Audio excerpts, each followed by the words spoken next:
నమస్తే, welcome to special focus.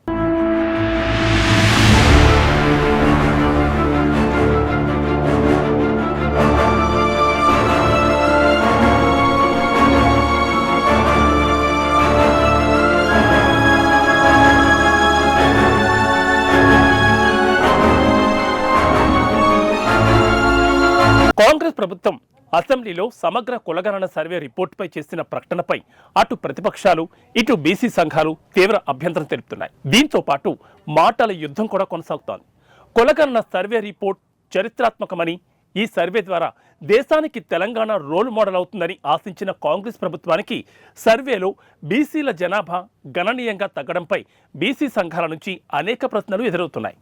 ఈ తరుణంలో రేవంత్ సర్కార్ సంచలన నిర్ణయం తీసుకుంది. తెలంగాణలో మరోసారి కులగణన సర్వే నిర్వహించేందుకు రేవంత్ రెడ్డి సర్కార్ నిర్ణయించింది. తెలంగాణ సమగ్ర కుటుంబ ఇంటింటి సర్వే పేరుతో రేవంత్ రెడ్డి సర్కార్ అత్యంత ప్రతిష్టాత్మకంగా నిర్వహించిన కులగణన సర్వేలో చాలా మంది పాల్గొనకపోవడంతో వారికి మరో అవకాశం కల్పించేందుకు ప్రభుత్వం నిర్ణయించింది. ఈ మేరకు ఫిబ్రవరి 16 నుంచి 18 మధ్య మరోసారి కులగణన సర్వే నిర్వహించనున్నట్లు డిప్యూటీ సీఎం భట్టి విక్రమార్క కీలక ప్రకటన చేశారు. అయితే ఈసారి మొన్నటిలా సిబ్బంది ఇంటింటికి రారు. మొన్న జరిగిన సర్వేలో పాల్గొనని వారు తమ వివరాలు నమోదు చేసుకునే అవకాశం ఈ రీసర్వే ద్వారా అధికారులు కల్పిస్తున్నారు. అయితే ఇలా ప్రభుత్వం రెండోసారి అవకాశం ఇవ్వడంపై విమర్శలు వినిపిస్తున్నాయి. తెలంగాణ కులగణన సర్వే పూర్తయ్యాక వివాదాలు పెరిగాయి. ముఖ్యంగా బీసీల సంఖ్య 2014 కంటే బాగా తగ్గడంతో బీసీ సంఘాలు, పార్టీల్లోని బీసీ నాయకులు పెద్ద ఎత్తున ఆందోళన వ్యక్తం చేశారు. దీనిపై ప్రభుత్వం సరికొత్త ప్రతిపాదనతో ముందుకొచ్చింది. మరోసారి సర్వేలో పేర్లు నమోదు చేసుకునేందుకు ఎవ్వరూ ఊహించని విధంగా వెసులుబాటు కల్పించింది. తెలంగాణలో రేవంత్ రెడ్డి సర్కార్ అత్యంత ప్రతిష్టాత్మకంగా చేపట్టిన కార్యక్రమం కులగణన సర్వే. అయితే తెలంగాణ సమగ్ర కుటుంబ ఇంటింటి సర్వే పేరుతో నిర్వహించిన ఈ సర్వేలో వివిధ కారణాల వల్ల రాష్ట్రంలోని 3.1% మంది పాల్గొనలేదని ప్రభుత్వం చెబుతోంది. మాజీ CM KCR, BRS working president KTR లాంటి ప్రముఖులు కూడా సర్వేలో పాల్గొనలేదని చెప్తున్న ప్రభుత్వం మరో కీలక ప్రకటన చేసింది. తొలిసారి నిర్వహించిన సర్వేలో పాల్గొనని వారి కోసం రాష్ట్రంలో మరోసారి కులగణన సర్వే నిర్వహించాలని ప్రభుత్వం నిర్ణయించింది. ఈ మేరకు డిప్యూటీ సీఎం భట్టి విక్రమార్క కీలక ప్రకటన చేశారు. సర్వేలో పాల్గొనని వారి కోసం మరోసారి కులగణన సర్వే నిర్వహించనున్నట్లు భట్టి ప్రకటించారు. ఎస్సీలకు సంబంధించిన 59 కులాలను గ్రూప్ 1, గ్రూప్ 2, గ్రూప్ 3 3 గ్రూపులుగా విభజించాలని కమిషన్ సిఫార్సు చేసింది. గ్రూపుల వారీగా ఎస్సీ కులాల పూర్తి వివరాలను కింద అనెక్చర్లో పొందుపరచడం జరిగింది. వీటి వివరాలను కూడా నేను చెప్పదలుచుకున్నాను అధ్యక్ష. కేటగిరీ గ్రూప్ 1లో సామాజిక, ఆర్థికంగా మరియు విద్యాపరంగా అత్యంత వెనుకబడిన లేదా పట్టించుకొని షెడ్యూల్డ్ కులాల సంఖ్య 15 అధ్యక్ష. జనాభా 3288. ఈ జనాభాకు ఈ అనెక్సర్లో మిగతా డీటెయిల్స్ టేబుల్ చేసిన అధ్యక్ష, సభ్యులందరూ అది చూసుకోవచ్చు. వాళ్ళకు 1% రిజర్వేషన్ ఇచ్చింది అధ్యక్ష. గ్రూప్ 2లో మధ్యస్థంగా లబ్ధి పొందిన షెడ్యూల్డ్ కులాలను 18 ఉపకులాలను ఇందులో చేర్చింది అధ్యక్ష.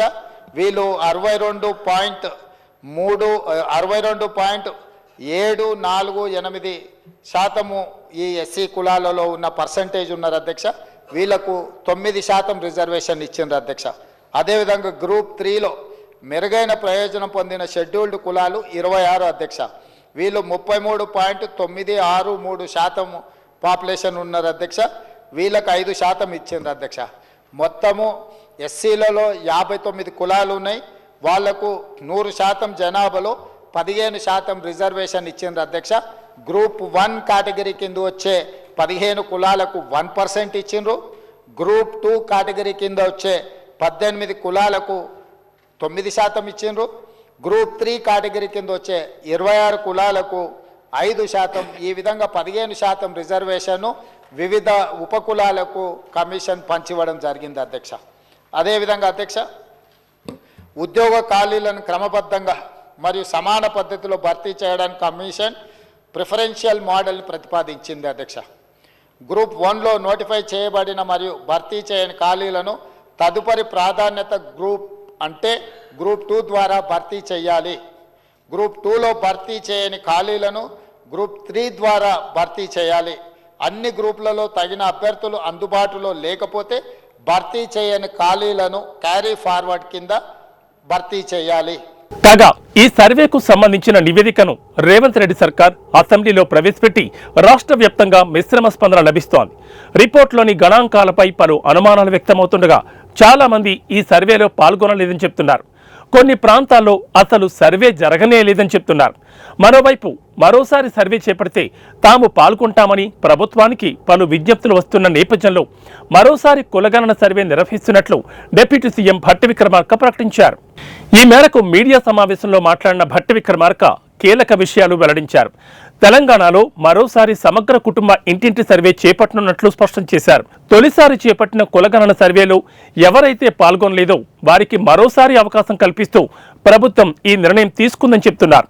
ఇందులో భాగంగా ఫిబ్రవరి 16 నుంచి 18వ తేదీ మధ్య మరోసారి కులగణన సర్వే నిర్వహిస్తున్నామని పేర్కొన్నారు. సర్వేలో పాల్గొనేవారు టోల్ ఫ్రీ మండల కేంద్రాలు ఆన్లైన్ ద్వారా సర్వేలో పాల్గొనొచ్చని భట్టి విక్రమార్క వివరించారు. కేసీఆర్, కేటీఆర్ లాంటి వాళ్లకు మరో అవకాశం ఇస్తున్నామని చెప్పుకొచ్చారు. రాష్ట్ర జనాభాలో వీళ్లు కూడా చేరాలని విజ్ఞప్తి చేస్తున్నామని భట్టి తెలిపారు. మార్చి మొదటి వారంలో కేబినెట్ ఆమోదం తెలుపుతామన్న భట్టి ఎన్నికల్లో ఇచ్చిన హామీ మేరకు బీసీలకు 42% రిజర్వేషన్లు అమలు చేస్తామని చెప్పుకొచ్చారు. రాబోయే అసెంబ్లీలో బిల్లు పెట్టి చట్టం చేస్తామని భట్టి విక్రమార్క తెలిపారు. మరొకసారి ఎన్యూమరేషన్ చేపించుకోవడానికి ఈ లెఫ్ట్ ఓవర్ ఫ్యామిలీస్ కి ఫిబ్రవరి 16వ తారీఖు నుంచి 28వ తారీఖు వరకు ఒక అవకాశం ఇవ్వాలని చెప్పి నిర్ణయం చేసింది. మిగిలిపోయినటువంటి వాళ్ళ టోల్ ఫ్రీ నంబర్ కూడా రాష్ట్ర ప్రభుత్వం నుంచి అనౌన్స్ చేస్తా ఉన్నాం. ఎప్పటికైనా విజ్ఞప్తి చేస్తా ఉన్నాం కేసీఆర్ గారికి, కేటీఆర్ గారికి, ఇలా మిగిలిపోయినటువంటి వాళ్ళు ఎవరికైనా మరొకసారి అవకాశం ఇస్తా ఉన్నాం. మీరు ఈ రాష్ట్ర జనాభా లెక్కల్లో వచ్చేటట్టుగా చూసుకోండి. మార్చి మొదటి వారంలో ఈ మొత్తం లెక్కల్ని కేబినెట్ లో మొదటి వారంలో ఉంచి శాసనసభలో బీసీలకి, ఓబీసీలకి 42% రిజర్వేషన్ ఇవ్వటం కోసం పొలిటికల్, ఎడ్యుకేషన్, ఎంప్లాయ్మెంట్ శాసనసభలో బిల్లు పెట్టి బిల్లుని పాస్ చేసి కొన్ని దశాబ్దాలుగా ఈ రాష్ట్రంలో ఎదురు చూస్తున్నటువంటి బలహీన వర్గాలకి చట్టరూపంగా ఒక చట్టబద్ధతను కల్పించడం కోసం నిర్ణయం తీసుకోవటం జరిగిందని ఈ సందర్భంగా మీ అందరికి తెలియజేస్తా ఉన్నాం. ఈ పాస్ చేసినటువంటి బిల్లుని కేంద్ర ప్రభుత్వానికి పంపిస్తాం.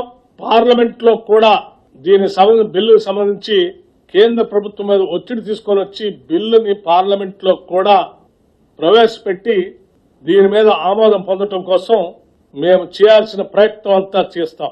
ఈ నేపథ్యంలో ప్రజలు, ముఖ్యంగా బీసీ వర్గాలు ఈ సర్వేలో చురుగ్గా పాల్గొనాలని ప్రభుత్వం విజ్ఞప్తి చేస్తోంది. కులగణన సర్వే ద్వారా తగిన సమాచారం అందించడంతో పాటు బీసీ రిజర్వేషన్లకు బలమైన ఆధారాలను సమకూర్చే అవకాశం ఉందని ప్రభుత్వ ప్రతినిధులు చెబుతున్నారు. ఈ నిర్ణయంపై బీసీ సంఘాలు హర్షం వ్యక్తం చేస్తూ పూర్తి స్థాయిలో ప్రభుత్వానికి సహకరించనున్నట్లు ప్రకటించాయి. ఇది ఇవాల్టి స్పెషల్ ఫోకస్. మరో ఇంట్రెస్టింగ్ ఎపిసోడ్తో మళ్ళీ కలుద్దాం. నమస్తే.